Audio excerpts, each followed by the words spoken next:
Hello everyone, I'm Natasha BOYSAL, and you may have heard of my name or seen me before.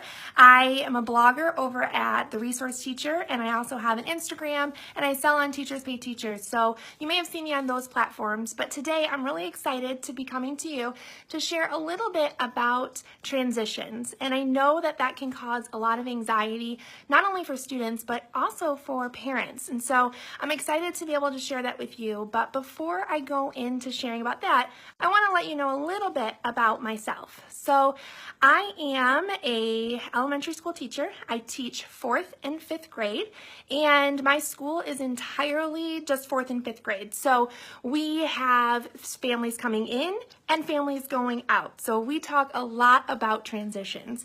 And the student population that I teach is severe, moderate to severe. So there's a lot that goes into those transitions, and it can be a little bit scary and overwhelming for families. And so I work really hard with them to encourage them to keep going and not be nervous about it, and that things are going to be okay. Also, one thing that I really love to do is I love to teach core vocabulary and literacy instruction, so that's like a big passion of mine. But another big passion of mine is connecting with students and connecting with families, and so that's where I'm going to go in to talking about those transitions and how maybe you can help lessen your anxiety a little bit if you have any. So one thing that I have to focus on is I have students who are coming from 3rd grade into 4th grade. And in my district, we have 3 different elementary buildings that are pre-K through 3rd grade. And so our building is the first transition that families have to make. And it's a scary thing, right? You know, you're going from this little elementary school that you've known for so long, and you're moving up to the big school with all of the big kids, and it can be scary. So I help families and help encourage them, and I've had a lot of success with that, and I've had families tell me that the steps that we've taken have helped them. On the flip side, I also teach 5th grade, so after kids leave 5th grade, they go on to middle school. So that's another big transition. And I have to work with those families who their kids are leaving elementary school and going into middle school, which is a whole nother ballpark. And I say kudos to all the middle school teachers and parents out there. That's a land that I do not teach in. But here are some things that I think will help with the transition process and help ease anxiety that you may be having or your child may be having. The first thing I can say is ask questions. And so there are no stupid questions. That's number one. And there are never too many questions. I know that you might be thinking, oh, I'm already emailed, I don't want to ask another question, is this a silly question? And I just encourage you to ask it. If you're having those feelings, maybe start a Google Doc or a Microsoft Word document or something, and just start jotting down all of the questions that you may have, and then maybe you can put some together, or you just compile the whole list and then send it off. So you might be still asking a lot of questions, but at least it's in one email, an easy spot for everyone to reference. So definitely ask questions, ask things that you might be curious about, like, do they still have specials at that school? Do they still eat lunch with their peers? Is the speech and language pathologist different? So just really ask questions and get to know the school. And that's something else the next tip I want to give you is go in for a visit. Schedule something to go in and be able to see the space yourself. Now, for this first visit, I would encourage you not to take your child with you, just because it can be kind of overwhelming. So I would just encourage you to maybe call your current case manager, and you can set up a visit that way. And when you go in for the visit, keep an open mind. You have to know that that school is prepared and set up to teach the students that it currently has. So if you go in and you're like, I don't think my child's going to fit in here, your child's not there yet. So that school hasn't prepared for that, but just know us as a team, we're working together to make sure that the incoming school has everything that they need to be able to help make the transition easier.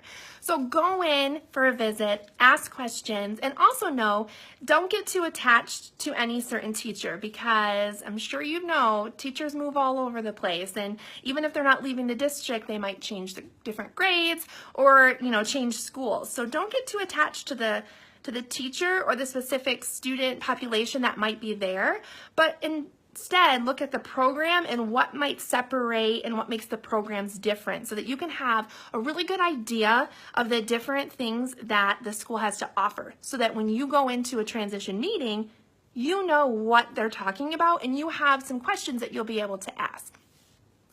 The next thing I want to tell you is trust the team. And you are, as a parent, a very large part of the team. So don't think that your opinion or what you're thinking doesn't matter. It does. It is a huge, huge part of the decision-making process. But trusting the team and knowing that us as educators want nothing more than what you want. We want your child to be successful, because ultimately, if the transition is smooth for your child, it is smooth for us. And so I just encourage you to just trust the team. And if you are questioning anything, or you're feeling bullied, or you're feeling like your thoughts and your recommendations aren't being taken into account, just say that, and there's a nice way to say it. You could say, I'm really feeling like I'm not being heard, and let them know that. There's no reason to shut down and then to have, anxiety about that. Like, definitely just have an open conversation. That's something I do with all of my families. I never come into a meeting and am blindsided about anything. I'm very open and honest, and I encourage you to be able to do that with your current team, so that that can transition over, and that's something that the case manager can tell the next case manager. They could say, hey, this family is really involved. They like to know what's happening. And that's just a great way to help with transitions. Something else that I encourage you to do with transitions is ask if you can invite the next case manager or someone from the school that your child might be going to, invite them to the IEP. Now, it might not be your child's exact teacher or SLP or anything like that, but they'll have knowledge of the building where your child is going, and they can help answer any of those questions much better than the current team. I know that when I'm sending students onto the middle school, I can answer a lot of questions, but there are a lot of things I don't know. I don't work there. I'm not in that population of students, age range, schedule, anything like that. So I encourage you to ask if a representative can come to the IEP meeting. I also would say come in early. So this doesn't even have to be a transition into a new school. This could just be a new school year. Ask the current case manager or the new case manager if you can come in before school starts. And this is when you should bring your child. I can tell you right now, I have open house tomorrow night. My students who have severe autism coming into a new building with 800 kids and parents moving all over the place for the first time is probably not an environment that I want my students coming into. So I invite all of my families to set up a private meeting before school starts. And so I had some of those yesterday. I had a few today, and I was able to show the kids around the classroom. I label a lot of things, so they got to go around and see where their name was. They got to check out some of the cool stuff that we have in our classroom.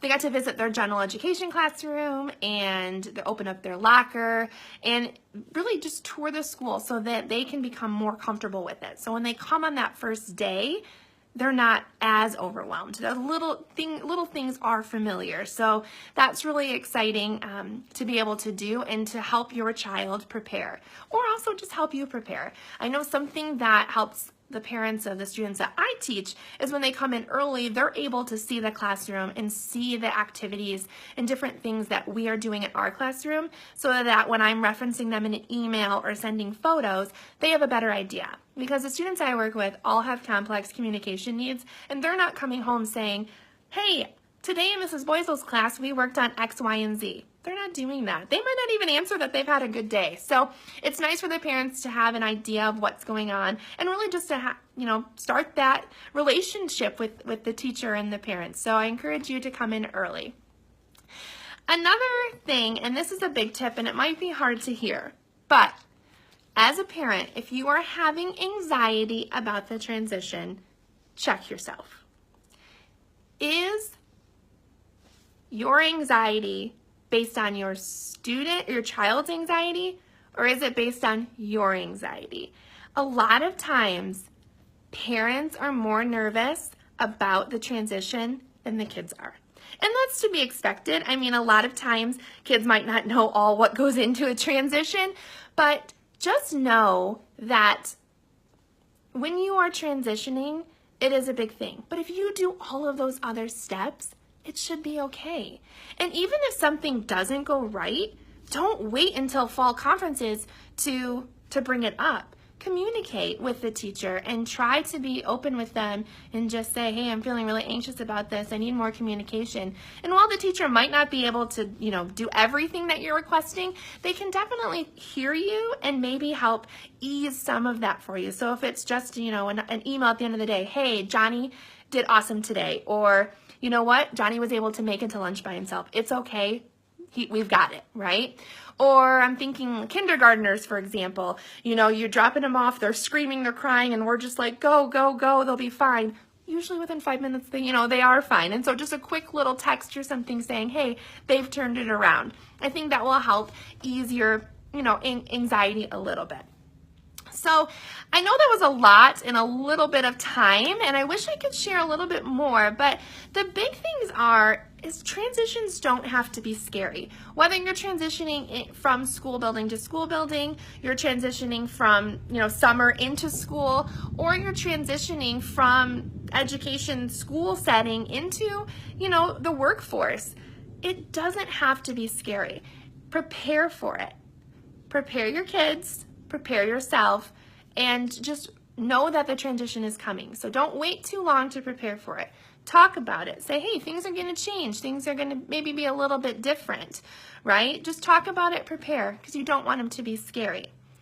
Also, communicate with the team, right? Communicate with them the things that you're wanting. Communicate the things that the team might be doing well. Communicate to the team things that you're struggling with.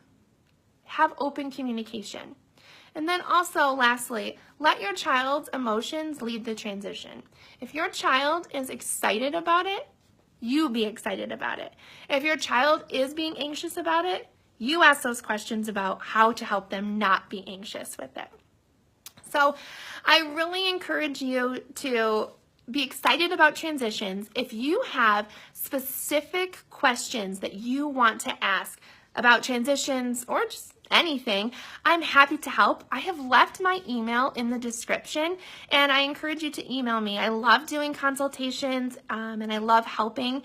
And again, I love teaching literacy and core vocabulary. So if you have specific questions about that, I'd be happy to help. So thank you so much for this opportunity, and I look forward to watching all of the other videos in this group and just being a part of this community. Thanks. Bye.